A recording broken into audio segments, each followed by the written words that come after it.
खिसक रही सराज घाटी, थुनाग का बदला भूगोल। ना घर बची न जमीन, इतने गांव अब रहने लायक नहीं। आपदा के 35 दिन बाद भी सराज घाटी सहमी हुई है। सब तहस नहस हो चुका है। बाढ़ तो गुजर गई, लेकिन घाटी में अब सिसकियों का सैलाब है।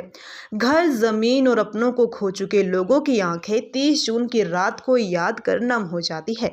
आपदा के क्रूर पंजों ने 40 से 50 किलोमीटर के क्षेत्र में घाटी की सूरत बिगाड़ दी है।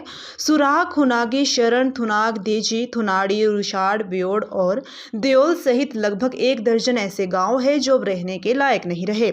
जार जार होते पहाड़ों को लेकर सुप्रीम कोर्ट भी चिंतित है। पहाड़ों और जमीन के लगातार खिसकने, सड़कों पर भूस्खलन, घरों और इमारतों के ढहने जैसी भी घटनाओं के लिए आखिर कसूरवार कौन है? मंडी जिला मुख्यालय से करीब 70 किलोमीटर दूर है थुनाग क्षेत्र।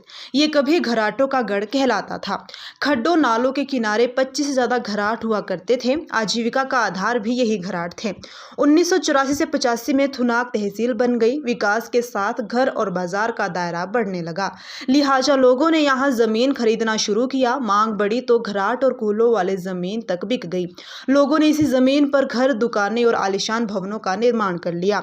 वक्त के साथ घराट और कूले इतिहास के पन्नों में कहीं खो गए। कई बरसातें आई और गए, लेकिन इतना नुकसान कभी नहीं हुआ।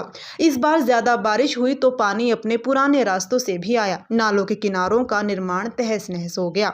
इस त्रासदी के बाद अब थुनाग का भूगोल ही बदल गया है। ना घर बचे हैं और ना रास्ते। करीब 30 से 35 ऐसे लोग हैं जिनके पास ना तो घर है और ना ही जमीन। यही नहीं, सराज घाटी के बगसेयार, लंबाथाच, रुशाड़, व्योड़, जरोल और चिउनी जैसे क्षेत्रों में भी अतिक्रमण और बेतरतीब निर्माण ने नालों के प्राकृतिक रास्तों को अवरुद्ध कर दिया है। तांदी, मुघान और खमरार में अवैध डंपिंग से नाले नालियों में तब्दील हो चुके हैं। अनियोजित निर्माण और मलबे की डंपिंग स्थिति को और गंभीर बना रही है। सराज घाटी पर खतरा अभी टला नहीं है।